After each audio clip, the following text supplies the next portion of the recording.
behalf, and now plans to go ahead with the actual purchase, using money drawn from existing accounts as an advance against funds from the recently passed bond issue.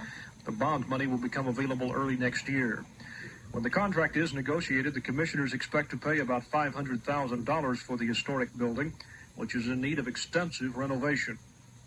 For the past several years, the old warehouse has been home only to a few pigeons, and although the building is drafty and the interior is ragged, engineers say the basic structure is sound. The sign identifying the building as the book depository disappeared years ago. Only a recreation of the original, constructed for a motion picture, rests inside. County officials are considering preserving all or part of the 6th floor, including the corner where Lee Harvey Oswald is said to have fired shots at President Kennedy's motorcade in 1963. The curators of the Ford Theater in Washington, where President Lincoln was killed, have reportedly already been contacted for advice on creating a memorial of some kind in Dallas. Across the street from Dealey Plaza is the county jail where Jack Ruby, most famous prisoner in the U.S. and perhaps the world, has been confined since November 24th, when he shot and killed accused assassin Lee Harvey Oswald. Ruby, facing death in the electric chair, has tried to commit suicide 3 times in his cell. His attorneys say he is insane, torn with hallucinations, believing thousands of Jews are being killed for his deed. The depository building has become a shrine of infamy.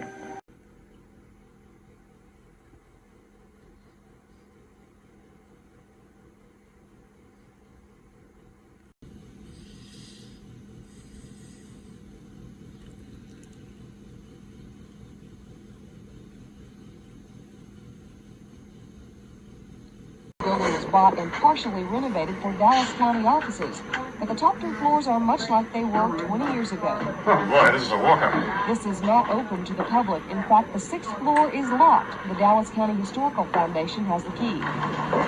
Scholars are sometimes allowed up here, but lately journalists from Japan, Sweden, England, Denmark, and all over the United States have come here to take pictures and to look out the window that's now known as the Sniper's Perch.